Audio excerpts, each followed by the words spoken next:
Local news with a lens. It's not supposed to be impartial. It's supposed to be pro-Dubai. It's supposed to be passionate and celebrating and making heroes and loving life. Anyone can be a publisher in 5 minutes. So there is no future proof. There is no safe bet. Right. Media always the only safe bet is the belief and understanding that media always fragments, and as humans we'll always consume, we'll always tell stories. I think the modern Gulf states are, how do I describe this, are the cities of the century. They're the places to be. That's where the zeitgeist is.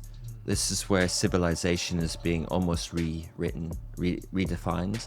I think people are still getting their news on social media. The radio analog isn't the future. Distribution on audio. Apple CarPlay doesn't let you have the video on your dashboard. Yeah. That means audio has a role.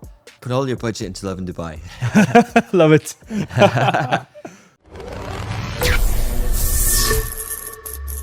Hi, Richard. How are you? Ibrahim, I'm good. Thanks for having me on the Below the Fold podcast. Yeah, welcome to the show. I'm very, very excited to have a discussion with you. You look after a number of businesses, correct? Yeah. Do you do anything beyond media and publishing? So I'm CEO of and founder of Augustus Media. And Yes. We position ourselves as a modern media publisher / between a publisher and a broadcaster. So that's my day job. I'm actually more like hands-on, sleeves rolled up MD of the UAE office because that's our largest business. You know, we have offices in Saudi and Egypt. We have 3 offices in UAE and in Qatar, and we have brands across the region. So we have Lovin Dubai in 22 cities. We have Lovin Beirut. We have Lovin Amman. We have Lovin Gaza. We have Lovin Baghdad. And there's at least one journalist across the various cities. But my day job is day to day, like for the last 10 years, is to operate and run a modern media business. And I see it as 7 P&Ls across the different offices, Yeah. 35 sub-brands across Smashy and Lovin. And then we have underneath Smashy and Lovin. Smashy's our second brand. It's known a little bit more now for business, but we also have Smashy Sports. Smashy Entertainment has been big in Saudi on Snap for a number of years. But then under the Augustus Media house of brands, there's also what we call as a branded content studio, which is Odium, which is a lot of those short format videos for clients. Separate to that, I have an investment vehicle called Fitzy Fund.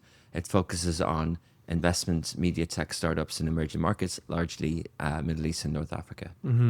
That's quite a handful. And I mean, the media part is fascinating. I guess Lovin Dubai for me now is probably the number one publisher in my head from a top of mind perspective. What would you say is the reason for that? Like, what is the secret behind the success of Lovin Dubai? Is it the way you guys have approached social media, or is it the quality of the content that you're bringing in?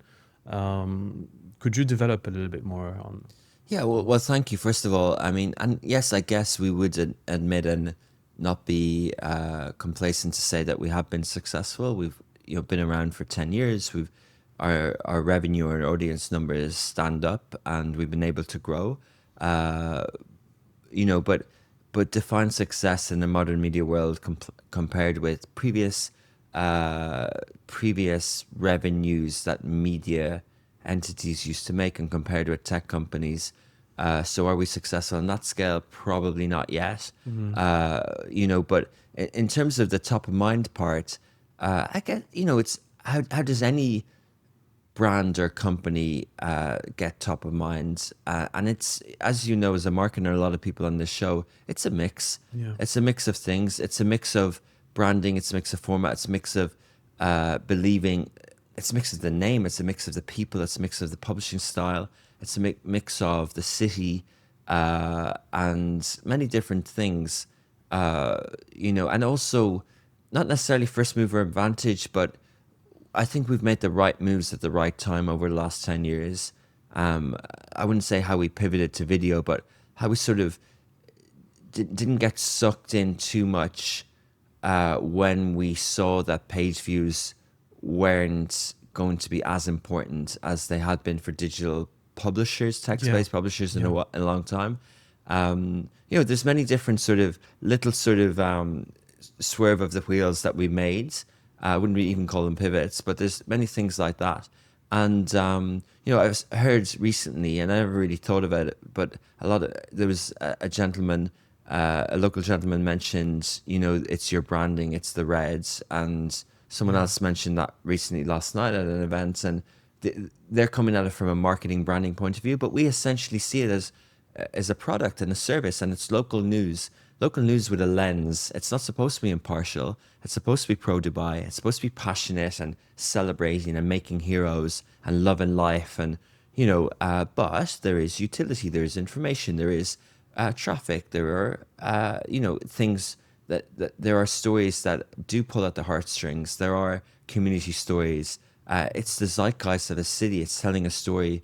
When I moved here, there was, on paper, maybe 2.2 million people in Dubai. Now we've just crossed 4 million. And I was told not to move here because it's a small city compared with Asian cities or whatever. But then for the first few years, this is nearly 15 years ago, first few years, and we sort of talked about it off air, I spent a lot of time across the region, building a social media department out of Beirut for a Dubai sort of headquartered company, but we were serving 22 Arab League Arabic countries out of 12, 13 offices. And so back then, my mind was satiated or inspired enough by the culture of the region, and it still is. And Lovin, obviously, and how I alluded to our offices, is still inspired by that time and by that structure.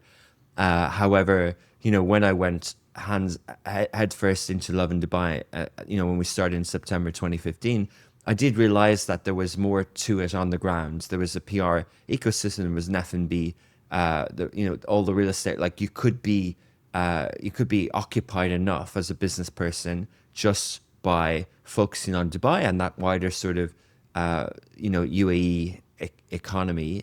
So Lovin Dubai then, for that reason, we've stayed top of mind to a degree. I wouldn't ever get complacent on it though. Right. Wow. Okay. So I used to, when back in my agency days, I remember I used to book ad space with certain key publishers that are not prevalent today, right? Like or maybe not as much as perhaps Lovin Dubai. So I'm talking about publishers like maybe Kura.com or maybe a Sabq, or perhaps other publishers that were pretty sizable in the past. Why do you think they're not maybe as big today as they should be? Yeah. So or maybe let me rephrase that, they're not on every media plan. Yes. Yeah. I mean, let's take a step back, because I also spent some time in the media agency world, but also mainly on the social media side. But I was involved in sort of publisher sort of booking meetings and things like that. But to look at what's happened in digital publishing, in the last few decades, since let's take it from, let's not go too far back, but let's go since social media 20 years ago. Yeah. And sort of for a long time, from 2010 to 2020, a lot of the digital ad dollar was between Meta and Google, and that wider, 80, 90 cents of the dollar would go there. So everyone else had to fight for the rest. So that's one sort of definite trend. And we could go into detail of it and have different views on where the money goes or whatever. Yeah. But and we saw that in this region as well. So, when the sales houses for those two companies, and then the smaller ones like X and Twitter at the time, and LinkedIn and Snap and TikTok, when they all came in, they were able to eat up a lot of that digital spend. The nice thing for them is that they were coming in when digital ad spend was 10% of marketing budgets, and then it grew in the region up to about 50% on average, give or take. Some people spend 100% on digital or so, and it kind of depends on the sector. Like we talked off air again about like real estate, they're spending a lot on outdoor in the moment, but in general, you're able to sort of, what happened was ad spend caught up on consumer time spent on social media. And, they always say that there's a lag in terms of time spent on a medium and when ad spend catches up. And, there's many factors in that, but some of it is, we talked at an event yesterday about podcasting and where they are on the curve. And when we see big brands like Emirates and banking like FAB spending on advertising now in the region, they didn't do that a few years ago because they didn't have the I was going to say econometrics, but the sort of the targeting, the measurements, the credibility to know that it's not test budget. So, going back to that thesis of, say, if we take it for every dollar spent, where does it go? And the media agencies would say, okay, so 10 cents of the dollar will go to publishers, and there might be 50 publishers that they have an LTA with, an agreement with, or an AVR with, and you would fight to get that bit of budget. I think we still fight for that, but agency business for us can be between 30 and 50%. What we also benefited from was from the long tail. So what the agency sort of missed at the time is that they used to say that Facebook were getting $200 or $300 million of ad spend in the region, and actually it was $1 billion, and they would deny it and keep saying it's not true. And everyone at Meta knew it was true, but the agencies wouldn't admit it because they didn't understand the extent of the long tail. And I think, some of the questions you shared earlier, I was going to answer in this way, is that like advertising was democratized. Before, you would have to have an agency to buy a TV ad or radio or print. Now you can open an ad account and boost, or, anyone on their phone in 5 minutes can buy an ad. They can't buy an ad on TV, they buy it somewhere else. But you can buy an ad in 5 minutes. And it's the same with publishers. Anyone can be a publisher in 5 minutes. So how does that relate to things? So I think first thing you have to admit is that there is a long tail. And what we sort of benefited from on Lovin Dubai is we, and our publishing brand, is we understood the long tail, and we understood them as clients, and we understood what they get from Facebook is one thing, and it's excellent. And I mean Facebook in the broader scheme of digital marketing, lower funnel, targeted ROI. There's many brands that rightly have risen on the back of digital performance marketing and awareness marketing and different things in that scheme, but it's limited. It's limited in the sense that the box and the unit is finite, and influencer marketing in tandem has risen because the influencer, the creator, offers something that fixed box doesn't. Right. Let me stop you there for a second. It's interesting you said that advertising spend has caught up with time spent between, I guess, 2010 and 2020, right? And then after, maybe that's when, would you say, the content took center stage, right? It wasn't really about now getting a portion of that time spent. It's got saturated, I suppose, and it was more about how can my brand associate with the right type of content, and perhaps that's when the creator economy started emerging. I guess publishers that knew how to deliver really good content on social media gained ground. Would you say this still is valid today? It's an interesting way of looking at it. And again, this can be quite broad, and people listening and marketers can have different views on this topic. I would I'll answer it, but before I answer it, I caveat it with that time spent has changed since then.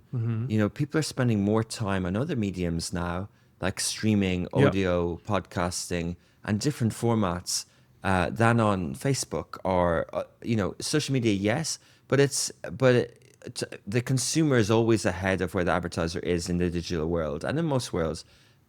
So why? Because the advertiser, the brand, needs the ad unit, and it needs the sophistication of the talent. People like you and me allowed that spend to come up because we were experts. But who paid for our salaries? Either investors or brands as investors and media agencies who decided to budget to hire someone to get that line item on the media plan. When I moved over here, the MD of Mindshare said he was investing in social media. I returned a decent, I returned it quite quickly as social media did, but like it was a new department. I was the first hire. But to your point, everything you said is true. Yes, the content and the focus of what's happening on advertising on social with influencers has improved. Not because the focus has shifted, it's because there's more skills there and there's more money there. Like with any sector, when there's more money and like any country, like any economy, more investment allows for more specialism, nicer windows, nicer paintings, nicer whatever, right? Yeah. When you've got something vibrant and something healthy, as we've had in the digital space in the MENA region, especially out of the Gulf, UAE particularly, in the last 10, 15 years, and that the ecosystem broadens. You have ad tech players, you have publishers, you have content creators, you have talent houses, you have performance marketing agencies. So yes, there are successes and failures, but overall, if you look at a recent IAB MENA spend on digital, the numbers are high, right? Yeah. They're way higher than they were before. And, whatever way you measure it, that sort of ad spend relates to how many professionals are in the sector. I always sort of relate to that because I grew up in Ireland and I worked in Dublin and I moved to London, and there were way more professionals in ad land in London than there were in Dublin. And it would be intimidating in a way, like, oh, these people are so much more knowledgeable. No, it's because there's more money in the sector, so there's more people. It doesn't actually make it better. It makes your career harder to climb because there's more people. How many ad professionals are in Dubai? Just say 30,000. I would say 30,000. I would say maybe 3,000. Yeah, you would say more. So, in MENA or in the UAE? The whole city, like there's this brilliant analogy I heard. In the private sector, there are two things. There's capital and communications. Capital is money, so that's real estate because you need capital to build buildings. Everything else is communications. So every FMCG is communications. Every office here, it's all marketing. Yeah. Every publisher, every creator, every piece of material, every image you see everywhere is comms. Yeah. So that part, the whole world wants to decide whether Dubai is GDP on oil or not. But the comms, the communications sector here, and I've had such close-up look at Dubai from a Lovin Dubai point of view, and I've had the privilege of being involved in closed-door meetings and discussions, and I really do see that sort of communications element to the city. I think it's really, really, and I think they do an excellent job. Is it because of this age is the age of information, right? The age of access to information that makes communication sit at the heart of any business, right? At the heart of marketing. Yeah, I would agree with that. Yeah. Right. So if we think of future-proof publishers, what would you say it takes to be future-ready? Is it AI? Is it personalization? What is it? Yeah, definitely. But if you wanted to say what things will the future media include, it's AI and personalization for sure. I was at an event yesterday again, and the guy said to me, "Hey, if you do publishing well on algorithms and social media, if that goes away, what do you do? What's the safe bet? Where do you keep your audience?" And I said, like, there is no safe bet. I mean, the obvious answer is to have apps and to have first-party data and newsletters, which we do. Like Lovin and Smashy apps are there. Yeah. But even then, the people might not want apps anymore. People are not on websites like they were 10, 15 years ago. Yeah. So why is that a safe bet? So there is no future proof. There is no safe bet. Right. Media always, the only safe bet is the belief and understanding that media always fragments, and as humans we'll always consume, we'll always tell stories. So that's the only safe bet. That the belief that the media sector is always going to be there. But in terms of picking which area and picking which side, and one of the reasons why we say modern media is text, audio, and video, and one of the reasons why we have 35 podcasts and we have all these newsletters and all is because of that reason. Like, I've sort of said digital is the future, Yeah. and but which part of digital and which way you tweak it and which way you move it. I personally, right now, I'm really vested in streaming. I love the challenge of the technology and getting streaming right. I think there's the biggest upside there because it ticks a lot of those boxes. It's got, we do live sports broadcasting now in UAE. We'll do 1,400 games this year with AI cameras. And really, we're competing with incumbent local TV stations because they can no longer send an OB truck to cover a football game. So we've got AI cameras to cover the game, heat map up and down, no cameraman, no nothing. Then we do AI highlights and we do AI remote commentary. We'll do AI commentary and so that's on the production side. And then maybe there'll be AI movies, there'll be AI videos, there'll be we're using AI in different ways. So I'm vested in that, but I still love the storytelling abilities of social media. Yeah. I like podcasts, but really, like, social media is in my blood, I should say. I loved what you said also earlier, that when you spoke about Lovin Dubai and how it's more than a publisher business. There's a purpose, right? You want to be out there shining light on certain stories that resonate, right, with the audience. So I guess maybe perhaps having a purpose is something that is a safe bet.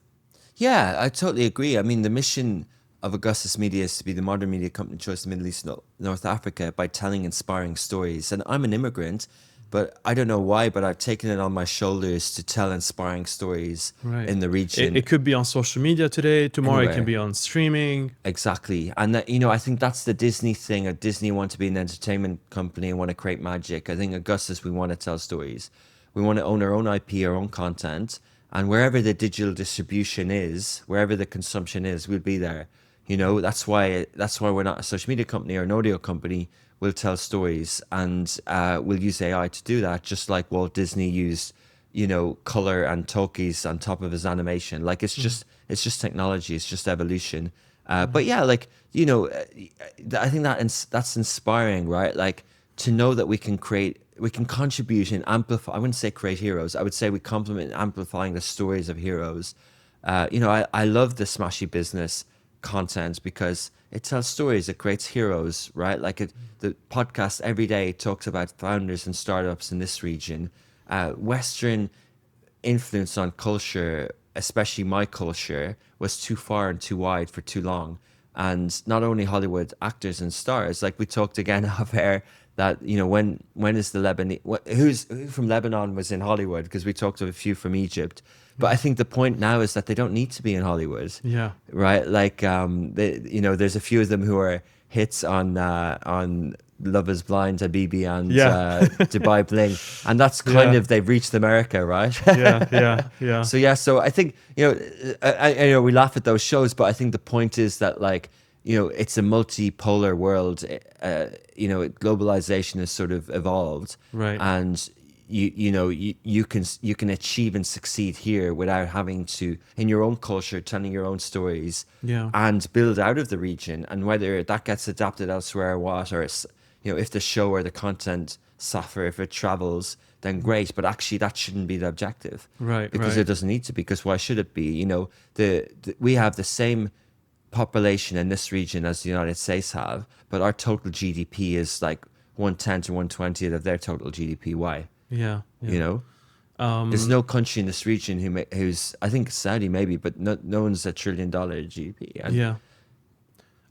Look, when you look at Dubai and the characteristics of Dubai, Dubai is fairly, I guess, a new cosmopolitan city. It's been built over the past 20 years. It has grown very fast. The population of Dubai is very diverse. A lot of people wonder, what's it like here? What's the culture like? And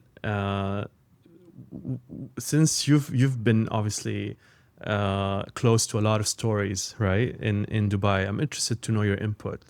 How would you describe the culture of Dubai?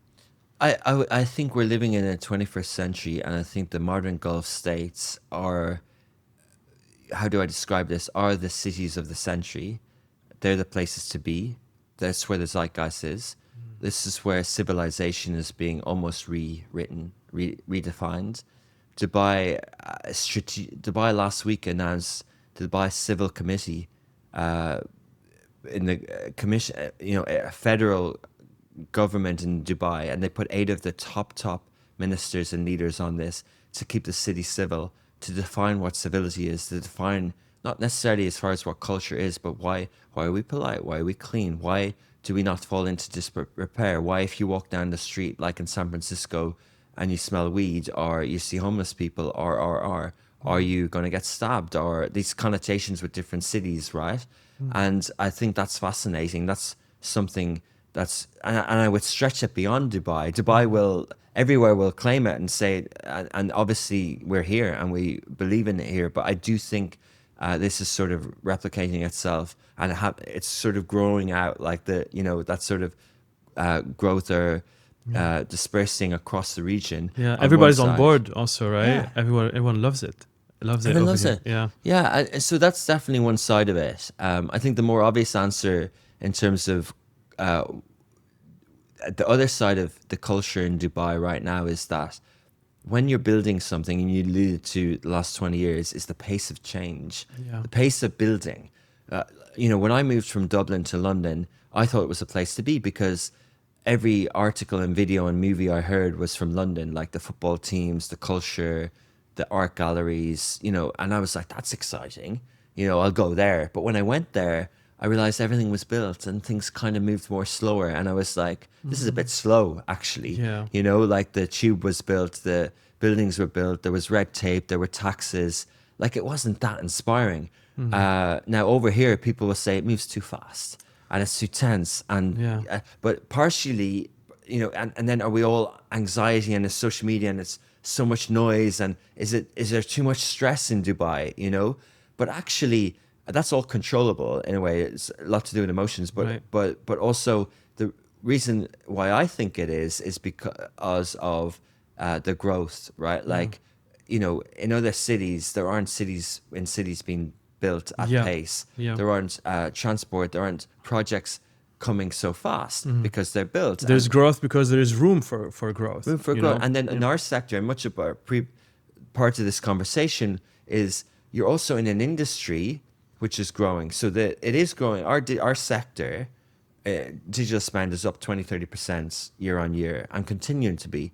And within that, the growth is like outside your comfort zone. If you're at the gym and you do 70% all year round, or zone 2 or whatever, and then you have to be at 100% all year round, it's unsustainable. Yeah. So you have to manage, but to grow, to go up 20, to stay at flatline, do 70. So not to grow 30% year over year in digital or in Dubai or no buildings, then just stay 70%, as many cities do, right? Yeah. But if you're going to grow faster, if you're going to build more buildings, you're going to make more digital ads, if you're going to grow more social profiles, prepared to go outside your comfort zone. But with that, you get progress, and with that, you evolve, and with that, you have your definition of success. Perhaps if you have a nation of builders, right, that are constantly building, and a population that is constantly striving, right, and also building, then maybe perhaps there isn't a need, or there isn't necessarily a need for a culture to exist that is set in stone, right? Because it's constantly changing the entire time, right? I feel like Dubai is sort of constantly changing. The definition is always updating, right? There isn't something that is a tradition, maybe, right? Which is a great place to be, right? There's so many opportunities. There's a lot of tradition here, though. Like, and I think the stories haven't been told well. And this is the thing about narratives. If I called my company Augustus after Emperor Augustus because I was exposed to Western. In the Western world, I was exposed to Roman history. Yeah. But name a Nabatean king. A Nabatean king. Yeah. No, I can't. I'm not great with history. But no, But no, it's- but no, but no. People but who are don't know. But yeah. they can say Well, Julius Caesar, and they can yeah. say Augustus, but they can't say Obodas, or they can't say two or three of the other famous Nabatean kings who are the people of this region, who is Petra and all these places. But no one Yeah. knows, Yeah. Yeah. and no one knows the Nabatean history. There was a documentary released about them recently that I missed the opening to, but the stories haven't been told. Yeah. So I think there is tradition and culture here. The Empire podcast from Goalhanger did a 7-part series on Gaza this past few weeks, and it's unbelievable. Yeah. The history and the untold stories.